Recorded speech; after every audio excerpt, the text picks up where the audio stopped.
Hey, Nation, Harry here with Kyle Halverson. Did I get that right? Hanslovan, but to be honest, I like Kyle.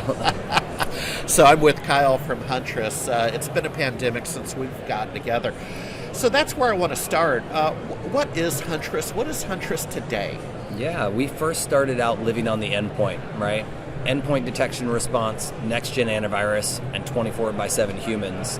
But it turned out hackers changed their tradecraft. So nowadays we're a multi-product platform that allows us to protect both the endpoint and the Microsoft 365 identities. We do some security awareness as well. So long story short, total cost of ownership, managed security, that's what Huntress provides. Interesting. Now, what has been really interesting, if I, kind of put my analyst hat on for the industry, is the past several years, the merger and acquisition activity, both with MSPs and then the community sponsors.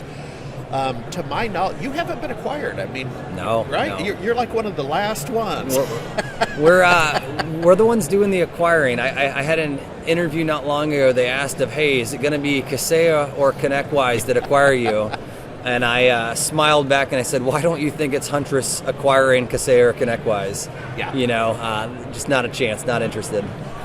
Exactly. So what's up for 24? What's going on? Events, staffing, product? What's up? Imagine it always goes down to how can we thwart hackers, right? At the end of the day, our job is enabling our partners to kind of commoditize security at this point. Most folks are struggling with staffing, so the more I can automate, the more that I can enable their most junior IT technician to perform like a rock star. And so that's the mission statement, right? And if we go pull back and say, all right, now what are you going to do that to? Yeah. Hackers in general, they were going after the endpoints for years. They still are going after. But we saw a massive pivot somewhere after the pandemic where like the digital transformation, everybody moved to, some sort of identity provider. Most of the time in this space, it's Microsoft 365. And they said, we might start and compromise an endpoint, but as soon as we can gather credentials, we're going to start going after the identities. And now all these SaaS apps are linked up.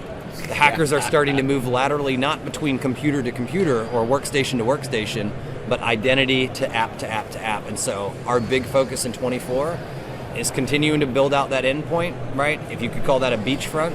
But we look at the identity as new, beachfront property. So we're having to really spin up our tooling.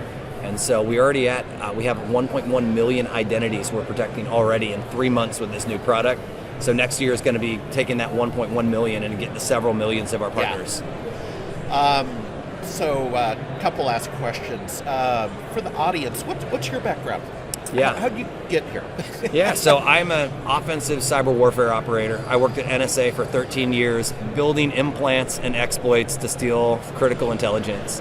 And didn't know much about the MSP world, but thankfully I've had 8 years now of my partners beating me up, telling me where you need to go. And it turns out if you just do more listening than talking, you can build a solution your partners actually need at a price point that actually makes sense to them. And for me, that's super fulfilling. That's part of the reason, we're not going anywhere.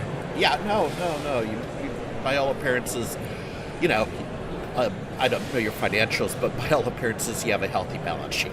Yeah, companies creeping up on about 100 million in recurring revenue, and that comes from the bean counters, right? Finance folks want to talk about revenue. We talk internally about how many partners and how many customers are protected, right? And so when you're able to turn around and say, hey, through my 4,000 partners, I've got 110,000 businesses, that's just a really fulfilling point. So yeah, things are going good and doubling down on our partners. And follow-up, final 2 points. How many employees? And I always like to ask, are you investor-backed? You've had phenomenal growth, and that's hard to do organically. Yeah, it is. So the first question, we're about 300 teammates. So we're spread across 40 states in the U.S. and 4 countries. So U.S., Canada, Australia, and the U.K. Nice. And as for the backing, for us, there's a big difference between private equity, who takes a majority portion of your company, and we do the venture capital route, like the same people who do like Uber and Slack and some of those companies. So I've raised about 200 million in venture capital, but we still have that independence on our end of, I don't have, nobody owns Huntress at that end. We're a board-driven company owned by and possessed by the founders. So All right. Well, thanks for your time. I'll see you somehow, some way in 2024. I will see you in 2024. I appreciate you having me.